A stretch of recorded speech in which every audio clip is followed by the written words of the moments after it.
ಇವತ್ತು ವಿತ್ತ ಮಂತ್ರಿಗಳಾದಂಥ ಶ್ರೀಮತಿ ನಿರ್ಮಲಾ ಸೀತಾರಾಮನ್ ಅವರು ಮಂಡಿಸಿದಂಥ ಬಜೆಟು ಇದು 2047ಕ್ಕೆ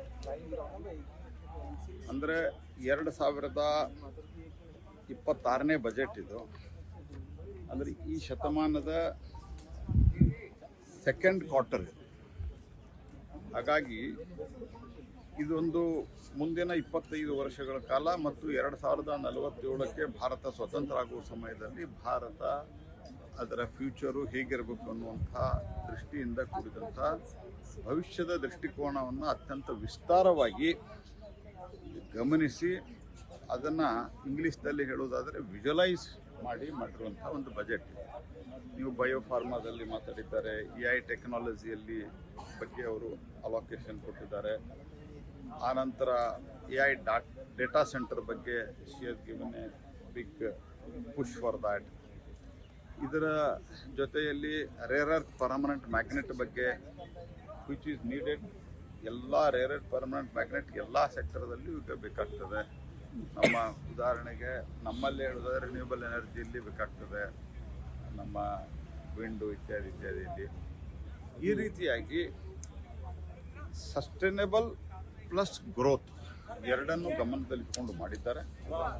ಹಾಗಾಗಿ ಈಗ ನಮ್ಮ ರಿನ್ಯೂಬಲ್ ಎನರ್ಜಿ ಬಜೆಟೇ ಮೊದಲು 26,000 ಕೋಟಿ ಇತ್ತು. ನಿಮಗೆ ನಾನು ಜಸ್ಟ್ ಹಂಗೆ ಗಮನಕ್ಕೆ ತರೋದು ಅಂದರೆ 2,000-3,000 ಕೋಟಿ ಇರ್ತಿತ್ತು ಮೋದಿಯವ್ರು ಬರೋಕ್ಕಿಂತ ಮೊದಲು. ಅದು ಸ್ಲೋಲಿ ಇನ್ಕ್ರೀಸ್ ಆಗಿ ಈಗ ಸಿಂಪಲ್ ಬಜೆಟ್ ಅಂದರೆ other than schemes, Pradhan Mantri ಸೂರ್ಯಘರ ಯೋಜನಾ, ಸೂರ್ಯಘರ ಮುಫ್ತ್ ಬಿಜಿಲಿ ಯೋಜನಾ ಮತ್ತು PM ಕುಸುಮ್ ಏನಿದೆ ನಡೀತಾ ಇರೋದು, ಈಗ ಎಕ್ಸಿಸ್ಟಿಂಗ್ ನಡೀತಾ ಇರೋದು, ಈ ರೀತಿಯ ಯೋಜನೆಗಳನ್ನು ಬಿಟ್ಟು ಗ್ರೀನ್ ಹೈಡ್ರೋಜನ್ದಲ್ಲಿ ಬಿಟ್ಟು ನಮ್ಮದು ಸುಮಾರು ಒಂದು 33,000 ಕೋಟಿ ರೂಪಾಯಿ ಬಜೆಟ್ ಆಗಿದೆ ಈಗ, apart from all these things.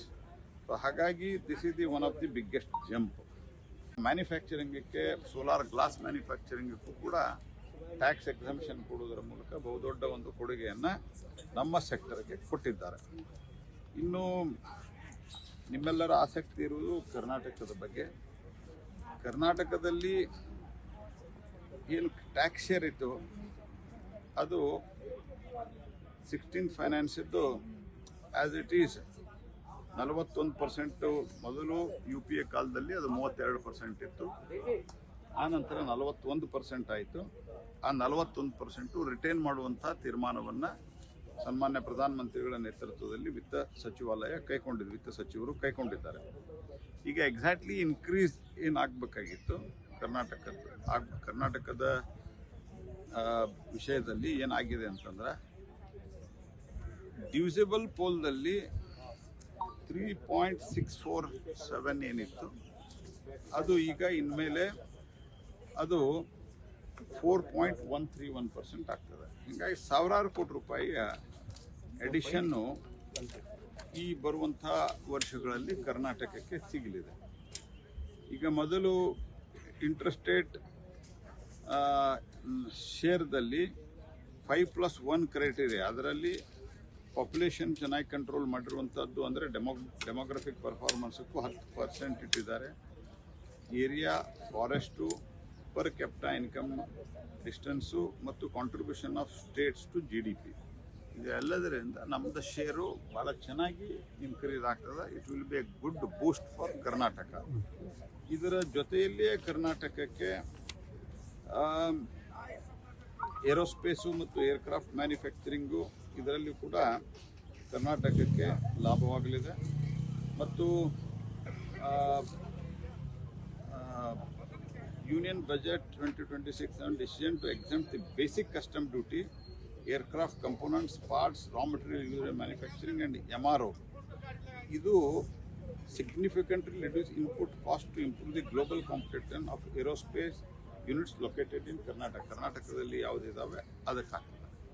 ಮತ್ತು ಇದರ ಜೊತೆಗೆ ಹೈ ಸ್ಪೀಡ್ ಟ್ರೈನ್ ಕಾರಿಡಾರು ಬೆಂಗಳೂರಿಗೆ 2 ಕೊಟ್ಟಿದ್ದಾರೆ. ಮತ್ತು announcement reduce the tax rate of 15 to 14% on certain companies, especially under the minimum alternative tax. ಇದು ಕರ್ನಾಟಕದಲ್ಲಿ ಬೆಂಗಳೂರು ಬೇಸ್ಡ್ ಭಾಳಷ್ಟು ಕಂಪನಿಗಳು ಇರೋದ್ರಿಂದ that will also help. ಆಮೇಲಿಂದ ಇದರ ಜೊತೆಗೆ ಅರ್ಬನೈಸೇಷನ್ ಕೇಳಿರೋದು ನಮ್ಮ ಏಮ್ಸ್ ಬಗ್ಗೆ, IIT ಧಾರವಾಡ ಬಗ್ಗೆ ಕೇಳಿದ್ವಿ, ಮತ್ತು ಇರಿಗೇಷನ್ ಪ್ರಾಜೆಕ್ಟ್ಸ್ನ ಸಪೋರ್ಟ್ ಮಾಡಿ Bangalore development. Because very clearly ನಮ್ಮ chief minister, deputy chief minister ನಮಗೊಂದು ಕ್ಲಾರಿಟಿ ಕೊಟ್ಟಿದ್ರು. ನೀವು ಕೇಂದ್ರದಲ್ಲಿರುವಂತಹ ಎಲ್ಲ MPಸು, both ruling and the opposition, ಹೋಗಿ ನಮ್ಮ ಮಿನಿಸ್ಟರ್ಸ್ನ, ಪ್ರೈಮ್ ಮಿನಿಸ್ಟರ್ಸ್ನ ಒತ್ತು ಕೊಟ್ಟು ರಾಜ್ಯಕ್ಕೆ ಬರಬೇಕಾಗಿರುವಂತಹ ಅನುದಾನವನ್ನು ತಗೊಂಡು ಬರ್ರಿ ಅಂತ. ಸೊ ಇದ್ರ ಬಗ್ಗೆ ನಮ್ಮ NH ನಮ್ಮ ಸ್ಟೇಟ್ ಹೈವೇ ಅಪ್ಗ್ರೇಡೇಷನ್ ಬಗ್ಗೆ ಕೇಳಿದ್ವಿ, SH25 ಅಪ್ಗ್ರೇಡೇಷನ್ ಬಗ್ಗೆ ನಿತಿನ್ ಗಡ್ಕರಿ ಅವ್ರನ್ನ ಕೇಳಿದ್ವಿ. ಮತ್ತು ನಮ್ಮ ಭಾಗಕ್ಕೆ ಟ್ರೈಬಲ್ ಏರಿಯಾ ಇದೆ, ಜಗಳೂರು ಕ್ಷೇತ್ರ, ಸೊ ಅಲ್ಲಿ ಕೂಡ ಏಕಲವ್ಯ ಸ್ಕೂಲ್ ಬಗ್ಗೆ ಕೇಳಿದ್ವಿ. ಆಮೇಲೆ ಏಮ್ಸ್ ಫಾರ್ ಕರ್ನಾಟಕ, ಯಾಕಂದರೆ ರಾಯಚೂರು ಭಾಗದಲ್ಲಿ ಸುಮಾರು ದಿನದಿಂದ ಧರಣಿಯಲ್ಲಿದ್ದರು, ಜೊತೆಗೆ ಬೆಂಗಳೂರು ಕೂಡ ಬಂದಿದ್ರು ಒಂದು ಟೀಮ್. ಸೊ ಇಡೀ ದೇಶದಲ್ಲಿ ಸಾಕಷ್ಟು ಏಮ್ಸ್ ಇದೆ, ಬಟ್ ಕರ್ನಾಟಕದಲ್ಲಿ ಏಮ್ಸ್ ಅನ್ನೋದು ಇಲ್ಲ. ಅದ್ರ ಬಗ್ಗೆ ಕೂಡ ಕೇಳ್ತೀವಿ. ಮೇಡಮ್, ಬಿಜೆಪಿ ಹೇಳ್ತಾ ಇದೆ ಇದು ಒಂದೊಂದು ರಾಜ್ಯ ಅಂತ ಗುರುತಿಸ್ಕೊಂಡು ಕೊಡುವಂಥದ್ದಲ್ಲ, ಇದ್ರಲ್ಲಿ ಓವರ್ ಆಲ್ ಡೆವಲಪ್ಮೆಂಟ್ ಅಲ್ಲಿ ಕರ್ನಾಟಕಕ್ಕೂ ಸಿಗುತ್ತೆ. ಈಗ ತೆಂಗು, ಗೋಡಂಬಿ, ಕರಾವಳಿ ಎಲ್ಲ ಸಿಗುತ್ತೆ. ರಾಜ್ಯದ ಹೆಸರು ಹೇಳಿದ್ರೆ ಮಾತ್ರ ಸಿಗುತ್ತೆ ಅನ್ನೋಂಥದ್ದು ಎಷ್ಟು?